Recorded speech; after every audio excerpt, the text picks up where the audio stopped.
ಆತ್ಮೀಯ ಸ್ನೇಹಿತರೆ ನಮಸ್ಕಾರ. ಗೆಳೆಯರೆ, ಸದನದಲ್ಲಿ ಕಳೆದ 2 ದಿನಗಳಿಂದ ಬಹಳ ಕೋಲಾಹಲ ಎಬ್ಬಿಸಿರುವಂತಹ ಗೃಹಲಕ್ಷ್ಮಿ ಯೋಜನೆಯ ಹಗರಣದ ವಿಚಾರ ಮತ್ತು ಗೃಹಲಕ್ಷ್ಮಿ ಯೋಜನೆಯಲ್ಲಿ ಆಗಿರುವಂತಹ ತಪ್ಪಿನ ವಿಚಾರಕ್ಕೆ ಈಗ ಅಸಲಿ ಟ್ವಿಸ್ಟ್ ಸಿಕ್ಕಿದೆ. ಆ ಅಸಲಿ ಟ್ವಿಸ್ಟ್ ಏನು ಅಂದರೆ, ಸಿದ್ದರಾಮಯ್ಯ ಅವರನ್ನು ಸಿಕ್ಕು ಹಾಕಿಸಿಕೊಳ್ಳೋದಕ್ಕೆ, ಅಂದರೆ ಸಿದ್ದರಾಮಯ್ಯ ಅವರನ್ನು ಕೆಡ್ಡಾಗಿ ತೋಡೋದಕ್ಕೆ ಡಿ.ಕೆ. ಶಿವಕುಮಾರ್ ಅವರು ಮತ್ತು ಲಕ್ಷ್ಮೀ ಹೆಬ್ಬಾಳ್ಕರ್ ಪ್ಲಾನ್ ಮಾಡಿದ್ರ ಅನ್ನುವಂತಹ ಹೊಸ ಆಯಾಮವೂ ಕೂಡ ಈ ಒಂದು ಪ್ರಕರಣಕ್ಕೆ ಸಿಗ್ತಾ ಇದೆ. ಅದರ ಜೊತೆಗೆ ಗೃಹಲಕ್ಷ್ಮಿ ಯೋಜನೆಯ ಹಗರಣದ ಜೊತೆಗೆ ಮತ್ತೊಂದು ಮಹಾ ಹಗರಣವೂ ಕೂಡ ಬಯಲಾಗುವಂತಹ ಎಲ್ಲ ನಿರೀಕ್ಷೆಗಳು ಕೂಡ ಎದುರಾಗಿದೆ. ಅದು ಕೂಡ ಶಕ್ತಿ ಯೋಜನೆಯ ವಿಚಾರವಾಗಿ. ಹಾಗಾದರೆ ರಾಜ್ಯದಲ್ಲಿ ಆಗುತ್ತಾ ಇರೋದೇನು? ಈ ಗ್ಯಾರಂಟಿಗಳಿಂದಾಗಿ ಎಷ್ಟು ಕೋಟಿ ಹಣವನ್ನು ಸರ್ಕಾರ ಕೊಳ್ಳೆ ಹೊಡಿತಾ ಇದೆ ಅನ್ನೋದರ ಒಂದಷ್ಟು ಮಾಹಿತಿಯನ್ನು ಈ ವಿಡಿಯೋದಲ್ಲಿ ನಿಮಗೆ ಕೊಡ್ತಾ ಹೋಗ್ತೀನಿ. ಗೆಳೆಯರೆ, ಸದನದಲ್ಲಿ 5,000 ಕೋಟಿ ಹಗರಣ ಆಗಿದೆ. ಗೃಹಲಕ್ಷ್ಮಿ ಯೋಜನೆಯ ಆ ಒಂದು ಪ್ರತಿ ತಿಂಗಳು ಅಮೌಂಟ್ ಏನು ಹೋಗಬೇಕಾಗಿತ್ತಲ್ಲ, ಆ ಒಂದು ಅಮೌಂಟ್ನಲ್ಲಿ ಒಂದಷ್ಟು ಕಳ್ಳಾಟ ನಡೆದಿದೆ ಅನ್ನೋದು BJP ಮಾಡ್ತಾ ಇರುವಂತಹ ಆರೋಪ. ಅದಕ್ಕೆ ಪ್ರತಿಯಾಗಿ ಲಕ್ಷ್ಮೀ ಹೆಬ್ಬಾಳ್ಕರ್ ಅವರು ಕೊಟ್ಟಿರುವಂತಹ ಉತ್ತರವೂ ಹಾಗೆ ಇತ್ತು. ಒಂದು ವೇಳೆ ಮಹೇಶ್ ಟಂಗಿನಕಾಯಿ ಅವರು ಪ್ರಶ್ನೋತ್ತರ ಸೆಷನ್ನಲ್ಲಿ ಈ ಒಂದು ಪ್ರಶ್ನೆಯನ್ನು ಕೇಳಿದಾಗ ಈ ಒಂದು ವಿಚಾರ ಅಂದರೆ ಅಧಿಕಾರಿಗಳ ಮಿಸ್ಟೇಕ್ ಆಗಿದೆ ಅಥವಾ ಏನೋ ಆಗಿದೆ ಅಂತ ಮೊದಲೇ ಲಕ್ಷ್ಮೀ ಹೆಬ್ಬಾಳ್ಕರ್ ಅವರು ಒಪ್ಪಿಕೊಂಡು ಬಿಟ್ಟಿದ್ರೆ ಇದು ಈ ಹಂತಕ್ಕೆ ಹೋಗುತ್ತಾ ಇರಲಿಲ್ಲ. ಆದರೆ ಲಕ್ಷ್ಮೀ ಹೆಬ್ಬಾಳ್ಕರ್ ಅವರು ಏನು ಮಾಡಿದ್ರು, ಇಲ್ಲ, ಪ್ರತಿ ತಿಂಗಳು ಹಣ ಹೋಗಿದೆ, ಪ್ರತಿ ತಿಂಗಳು ನಾವು ಹಣ ಹಾಕಿದ್ದೀವಿ, ಎಲ್ಲಿಯೂ ಕೂಡ ಮಿಸ್ಟೇಕ್ ಆಗಿಲ್ಲ ಅಂದರು. ಆ ನಂತರ ಅದು ಗೊತ್ತಾಯಿತು, ಫೆಬ್ರವರಿ ಮತ್ತು ಮಾರ್ಚ್ ತಿಂಗಳ ಹಣ ಹೋಗಿಲ್ಲ ಅಂತ. ಅದೇ ಸದನದಲ್ಲಿಯೇ ಲಕ್ಷ್ಮೀ ಹೆಬ್ಬಾಳ್ಕರ್ ಅವರು ಹೇಳ್ತಾರೆ, ಫೆಬ್ರವರಿ ಮತ್ತು ಮಾರ್ಚ್ ತಿಂಗಳಿನ ಹಣ ಅಧಿಕಾರಿಗಳ ಮಿಸ್ಟೇಕ್ನಿಂದ ಅದು ಹೋಗಿಲ್ಲ, ಅಧಿಕಾರಿಗಳು ನನಗೂ ತಪ್ಪು ಲೆಕ್ಕವನ್ನು ಕೊಟ್ಟಿದ್ದಾರೆ ಅಂತ ಓಪನ್ ಆಗಿ ರೆಡ್ ಹ್ಯಾಂಡ್ ಆಗಿ ಅವರು ಅಲ್ಲಿ ಸದನದಲ್ಲಿ ಸಿಕ್ಕಿ ಹಾಕ್ಕೊಳ್ತಾರೆ. ಇದಾದ ಮೇಲೆ ಜಟಾಪಟಿ 5,000 ಕೋಟಿ ಹಗರಣ ಇದೆಲ್ಲವೂ ಕೂಡ ಬಯಲಾಗುತ್ತಾ ಬಂತು. ಈಗ ಇದಕ್ಕೆ ಸಿಕ್ಕಿರುವಂತಹ ಹೊಸ ಟ್ವಿಸ್ಟ್ ಏನು ಅಂದರೆ, CM ಸಿದ್ದರಾಮಯ್ಯ ಅವರನ್ನು ಕೆಡ್ಡಾಗಿ ತೋಡೋದಕ್ಕೆ ಡಿ.ಕೆ. ಶಿವಕುಮಾರ್ ಮತ್ತು ಲಕ್ಷ್ಮೀ ಹೆಬ್ಬಾಳ್ಕರ್ ಅವರು ಸೇರಿ ಪ್ಲಾನ್ ಮಾಡಿದ್ರ ಅನ್ನುವಂತಹ ಹೊಸ ಆಯಾಮವನ್ನು BJP ಕೊಡ್ತಾ ಇದೆ. ಯಾಕೆ ಅನ್ನೋದನ್ನು ಹೇಳ್ತಾ ಹೋಗ್ತೀನಿ. ಗೆಳೆಯರೆ, ಸಿದ್ದರಾಮಯ್ಯ ಅವರು ಕುರ್ಚಿ ಬಿಡೋದಕ್ಕೆ ರೆಡಿಯಾಗಿಲ್ಲ. ಇಲ್ಲಿಯೂ ಕೂಡ ಕುರ್ಚಿಯ ಕಾಳಗವೇ ಇದೆ. ಸಿದ್ದರಾಮಯ್ಯ ಅವರು ಕುರ್ಚಿ ಬಿಡೋದಕ್ಕೆ ರೆಡಿಯಾಗಿಲ್ಲ. ಡಿ.ಕೆ. ಶಿವಕುಮಾರ್ ಅವರು ಕೇಳೋದನ್ನು ನಿಲ್ಲಿಸಿಲ್ಲ. ಇದು ಹೈಕಮಾಂಡ್ ಲೆವೆಲ್ನಲ್ಲಿ ತೀವ್ರವಾದಂತಹ ಜಟಾಪಟಿ ಇವೆಲ್ಲದಕ್ಕೂ ಕೂಡ ಕಾರಣ ಆಗಿದೆ. ಈಗ ಸಿದ್ದರಾಮಯ್ಯ ಅವರ ಮೇಲೆ ಒಂದು ರೀತಿಯಾಗಿರುವಂತಹ ಗಂಭೀರ ಆರೋಪ ಬರಬೇಕು. ಆ ಆರೋಪದಿಂದ ಆದರೂ ಅವರನ್ನು ಕೆಳಗಡೆ ಇಳಿಸಬಹುದು ಅನ್ನುವಂತಹ ಪ್ಲಾನ್ ಇದ್ದರೂ ಇರಬಹುದು. ಮೊದಲೇ ಲಕ್ಷ್ಮೀ ಹೆಬ್ಬಾಳ್ಕರ್ ಅವರು ಹೇಳಿ ಕೇಳಿ ಡಿ.ಕೆ. ಶಿವಕುಮಾರ್ ಅವರ ಆಪ್ತ ವಲಯದಲ್ಲಿ ಗುರುತಿಸಿಕೊಂಡಂಥವರು. ಹಾಗಾಗಿಯೇ ಬೇಕು ಅಂತಲೇ ಸದನದಲ್ಲಿ ಆರಂಭದಲ್ಲಿ ಆಗಿರುವಂತಹ ತಪ್ಪನ್ನು ಎತ್ತಿ ಹಿಡಿಲಿಲ್ಲ. ಸೊ ಇದರಿಂದಾಗಿ ಅವರೇ ಸಿಕ್ಕಿ ಹಾಕ್ಕೊಳ್ತಾರಲ್ಲ ಅಂತ ನೀವು ಕೇಳ್ಬೋದು. ಆದರೆ ಈಗ ಲಕ್ಷ್ಮೀ ಹೆಬ್ಬಾಳ್ಕರ್ ಅವರು ಯಾವ ರೀತಿಯಾಗಿ ಟರ್ನ್ ತೆಗೆದುಕೊಂಡಿದ್ದಾರೆ ಅಂದರೆ, ನಾನು ಎಲ್ಲವನ್ನೂ ಸರಿಯಾಗಿ ಮಾಡಿದ್ದೇನೆ, ಇದಕ್ಕೆ ಉತ್ತರವನ್ನು ಕೊಡಬೇಕಾಗಿದ್ದು ಆರ್ಥಿಕ ಇಲಾಖೆಯ ಅಧಿಕಾರಿಗಳು ಮತ್ತು ಆರ್ಥಿಕ ಇಲಾಖೆಯನ್ನು ತಮ್ಮ ಕೈಯಲ್ಲಿ ಇಟ್ಟುಕೊಂಡಂತಹ CM ಸಿದ್ದರಾಮಯ್ಯ ಅವರು ಇದಕ್ಕೆ ಉತ್ತರವನ್ನು ಕೊಡಬೇಕು. ಆರ್ಥಿಕ ಇಲಾಖೆಯಲ್ಲಿಯೇ ಇದೇನೋ ಎಡವಟ್ಟಾಗಿದೆ ಅನ್ನೋ ರೀತಿಯಲ್ಲಿ ನೇರವಾಗಿ ಸಿದ್ದರಾಮಯ್ಯ ಅವರ ಮೇಲೆ ಈ ಒಂದು ಆರೋಪವನ್ನು ಲಕ್ಷ್ಮೀ ಹೆಬ್ಬಾಳ್ಕರ್ ತಳ್ಳಿ ಹಾಕಿಬಿಟ್ಟಿದ್ದಾರೆ. ತಮ್ಮ ಮೇಲೆ ಏನು ಒಂದು ಆರೋಪ ಬಂದಿತ್ತಲ್ಲ, ಆ ಒಂದು ಆರೋಪವನ್ನು ಈಗ ಅದನ್ನು ಸಿದ್ದರಾಮಯ್ಯನವರ ಕಡೆಗೆ ತಿರುಗಿಸಿದ್ದಾರೆ. ಅಲ್ಲಿಯೇ ಏನೋ ಎಡವಟ್ಟಾಗಿರಬೇಕು, ಸಿದ್ದರಾಮಯ್ಯ ಅವರು ಇದಕ್ಕೆ ಉತ್ತರವನ್ನು ಕೊಡ್ತಾರೆ, ಅವರೇ ಇದಕ್ಕೆ ಉತ್ತರ ಕೊಡಬೇಕು, ನಾನು ಅದಕ್ಕೆ ಜವಾಬ್ದಾರರಲ್ಲ ಅಂತ ಲಕ್ಷ್ಮೀ ಹೆಬ್ಬಾಳ್ಕರ್ ಅವರು ಹೇಳಿದ್ದಾರೆ.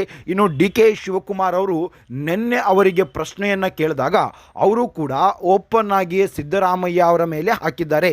ಏನು ಅಂದರೆ, ಆರ್ಥಿಕ ಇಲಾಖೆ ಮುಖ್ಯಮಂತ್ರಿಗಳ ಅಂಡರ್ನಲ್ಲಿದೆ, ಅವರು ಉತ್ತರವನ್ನು ಕೊಡಬೇಕು, ಆ ಅಧಿಕಾರಿಗಳು ಉತ್ತರವನ್ನು ಕೊಡಬೇಕು, ಅದು ಬಿಟ್ಟು ನೀವು ಬೇರೆ ಯಾರ್ಯಾರಿಗೋ ಪ್ರಶ್ನೆಯನ್ನು ಕೇಳೋದಲ್ಲ ಅಂತ ನೇರವಾಗಿ ಸಿದ್ದರಾಮಯ್ಯನವರತ್ತ ಬಾಣವನ್ನು ತಿರುಗಿಸಿದ್ದಾರೆ. ಇದು ಒಂದು ಕಡೆ. ಆದರೆ ಸಿದ್ದರಾಮಯ್ಯ ಅವರ ಆಪ್ತ ವಲಯದಲ್ಲಿ ಗುರುತಿಸಿಕೊಂಡಿರುವಂತಹ ಸಚಿವ ಭೈರತಿ ಸುರೇಶ್ ಹೇಳ್ತಾ ಇರೋದು ಏನು ಅಂದರೆ, ಆಯಾ ಇಲಾಖೆಗೆ ಆಯಾ ಸಚಿವರುಗಳಿರ್ತಾರೆ, ಆಯಾ ಸಚಿವರೇ ಇದೆಲ್ಲವನ್ನು ಹ್ಯಾಂಡಲ್ ಮಾಡಬೇಕು, ಆಯಾ ಸಚಿವರೇ ಅದಕ್ಕೆ ಉತ್ತರವನ್ನು ಕೊಡಬೇಕು.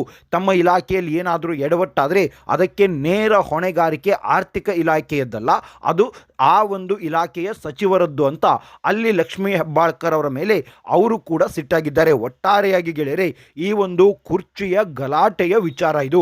ಕುರ್ಚಿಯ ಗಲಾಟೆಯ ವಿಚಾರದಲ್ಲಿ ಗೊತ್ತಾಗಿದ್ದೇನು ಅಂದರೆ, 5,000 ಕೋಟಿ ಹಣ ಹಾಗಾದರೆ ಎಲ್ಲಿ ಹೋಯಿತು?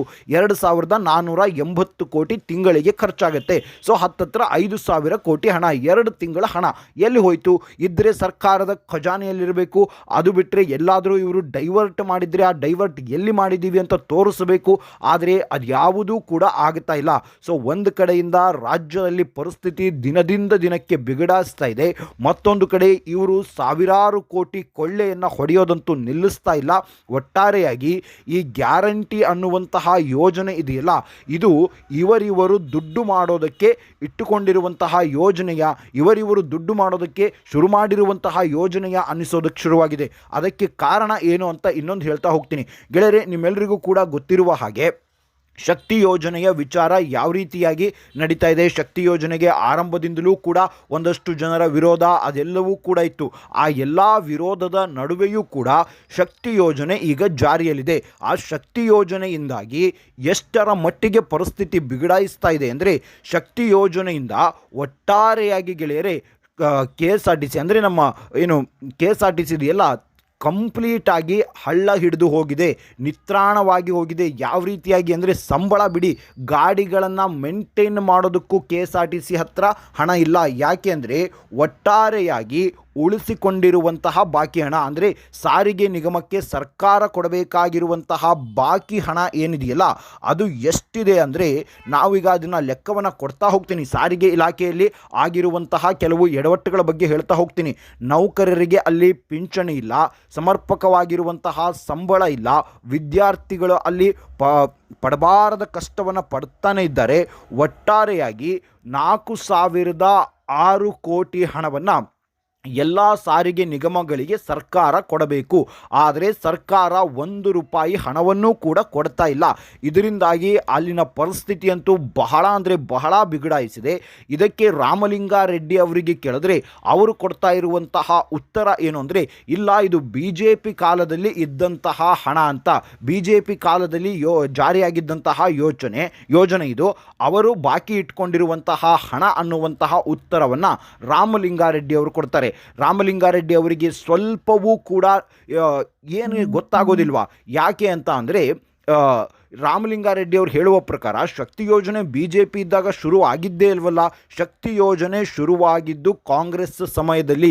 ನೀವು ಅಧಿಕಾರಕ್ಕೆ ಬರಬೇಕು ಅಂತಲೇ ಈ ಯೋಜನೆಗಳನ್ನೆಲ್ಲವನ್ನು ಶುರು ಮಾಡಿದ್ರಲ್ಲ, ಈಗ ಅಧಿಕಾರಕ್ಕೆ ಬಂದ್ರಿ, ಆನಂತರ ಶುರುವಾಯಿತು. ಶುರುವಾದನಿಂದ ಇಲ್ಲಿಯವರೆಗೂ ಕೊಡಬೇಕಾಗಿರುವಂತಹ ಒಟ್ಟು ಬಾಕಿ ಹಣ 4,006 ಕೋಟಿ ಹಣವನ್ನು ಕೊಡಬೇಕು. ನಿಗಮ ಮಂಡಳಿಗಳು ಎಲ್ಲಿ ಹೋಗಬೇಕು? ಅಲ್ಲಿ ಪಿಂಚಣಿ ಆಗ್ತಾ ಇಲ್ಲ, ನೌಕರರಿಗೆ ಸಂಬಳ ಸಿಗ್ತಾ ಇಲ್ಲ ಅಂದರೆ ಅವರ ಒಂದು ದಿನದ ಪರಿಸ್ಥಿತಿ ಏನನ್ನೋದು ನಿಮ್ಗೆ ಅರ್ಥ ಆಗೋದಿಲ್ವಾ ಸಾರಿಗೆ ಸಚಿವರೇ? ಅದೊಂದು ಬಿಡಿ, ಇನ್ನು ಸ್ಮಶಾನದ ಸಿಬ್ಬಂದಿಗಳಿಗೆ ಸಂಬಳ ಇಲ್ಲ, D ಗ್ರೂಪ್ ನೌಕರರಿಗೆ ಸಂಬಳ ಇಲ್ಲ.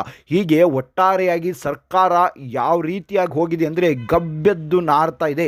ಅಷ್ಟರ ಮಟ್ಟಿಗೆ ಇವರಿವರ ಬೇಜವಾಬ್ದಾರಿತನ ಮುಂದುವರೆದಿದೆ. ಅದರ ನಡುವೆ ಈಗ ಮತ್ತೆರಡು ದೊಡ್ಡ ಹಗರಣಗಳ ಬೆಳಕಿಗೆ ಬಂದಿದೆ. ಇದು ಗೆಳೆಯರೆ ಸದನದಲ್ಲಿ ಆಗಿರುವಂತಹ ಲಕ್ಷ್ಮೀ ಹೆಬ್ಬಾಳ್ಕರ್ ಅವರ ಇಲಾಖೆಯಲ್ಲಿ ಆಗಿರುವಂತಹ 5,000 ಕೋಟಿ ಹಗರಣ ಮತ್ತು ಸಾರಿಗೆ ಇಲಾಖೆಯಲ್ಲಿ ಆಗ್ತಾ ಇರುವಂತಹ ಎಡವಟ್ಟುಗಳ ಬಗ್ಗೆ ಒಂದಷ್ಟು ಮಾಹಿತಿ. ಮುಂದಿನ ವಿಡಿಯೋದಲ್ಲಿ ಮತ್ತಷ್ಟು ಮಾಹಿತಿಯ ಜೊತೆಗೆ ಬರ್ತೀನಿ. ಅಲ್ಲಿವರೆಗೂ ಜೈ ಹಿಂದ್, ಜೈ ಕರ್ನಾಟಕ.